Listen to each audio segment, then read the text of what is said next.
Ahoj, vítaj na stránke dobrovoľníckeho projektu 72 hodín bez kompromisu, ktorý bude od 7. do 10. októbra 2010 prebiehať na celom Slovensku.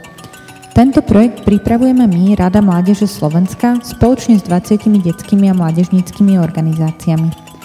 Projekt 72 hodín bez kompromisu sa úspešne realizuje v 8 európskych krajinách a zúčastnilo sa ho už viac ako 200 000 detí a mladých ľudí. Ak máš aj ty rád dobrovoľníctvo a chcel by si sa do tohto projektu zapojiť na Slovensku, počúvaj ďalej. Ty a tvoji kamaráti môžete vo svojom voľnom čase pripraviť verejnoprospešný projekt, ktorým pomôžete mestu alebo obci, v ktorej žijete. Skúste porozmýšľať nad projektom, ktorý bude odpoveďou na reálne potreby komunity, bude originálny a jeho výsledky budú dlho tešiť vás aj ostatných. Robiť veci sám nie je veľká zábava. S tvojim projektom ti však môžu pomôcť viacerí. Predstav si, že chceš napríklad pripraviť festival vo svojom meste. Na takýto projekt potrebuješ povolenie od miestnej samosprávy. Ako efektívne komunikovať so samosprávou ti poradí naša príručka pre vedúcich skupín. Stiahnuť si môžeš na webe projektu v rubrike na stiahnutie. Ak sa rozhodneš namalovať miestnu škôlku, budeš potrebovať okrem dobrého nápadu aj farby a štetce. Obráť sa preto na podnikateľov v tvojom okolí a požiadaj ich o finančnú alebo materiálnu pomoc.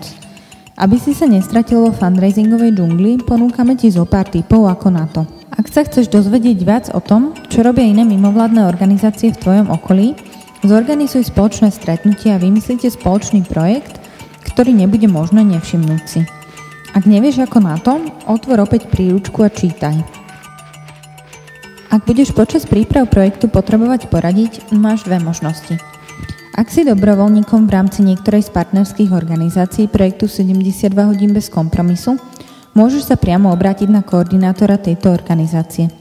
Ak nie si dobrovoľníkom ani v jednej z týchto organizácií, obráť sa na koordinátorku z Rady mládeže Slovenska. Ešte stále si stratený? Pomohlo by ti vedieť viac? Fajn, poďme na to. Ak stále nevieš, aký projekt by si mohol realizovať, inšpiruj sa na webe www.72hodin.sk modelovými projektmi a nájdi si ten správny typ pre seba. Takýmto projektom môže byť napríklad divadelné stretnutie pre seniorov, kde pripravíš divadelné predstavenie s obyvateľmi domova dôchodcov. Ak máš približnú predstavu toho, čo by si chcel robiť, ale pomohlo by ti nájsť miesto, kde tvoj nápad radi uvítajú, máme pre teba riešenie.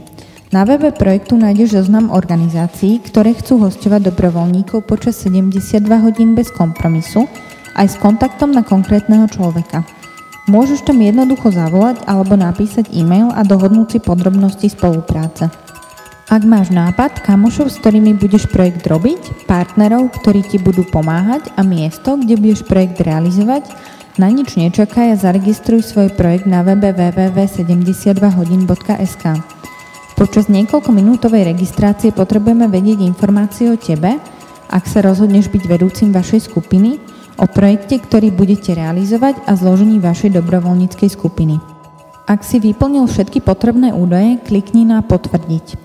Tvoje údaje budú odoslané koordinátorovi v tvojej organizácii alebo koordinátorke v Rade mládeže Slovenska. Keď títo ľudia skontrolujú, či sú údaje vyplnené správne, objaví sa tvoj projekt v databáze projektov. Je dôležité, aby si vedel, že k svojmu projektu sa môžeš kedykoľvek do 7. októbera vrátiť a upraviť ho podľa aktuálnej potreby.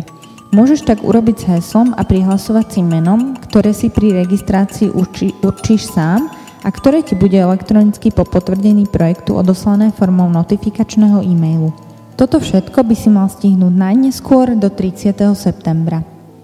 Ak chceš vedieť, čo sa v projekte aktuálne deje, chceš sa s nami podeliť o svoje nápady alebo si jednoducho len zvedavý, staň sa fanúšikom projektu 72 hodín bez kompromisu aj na Facebooku.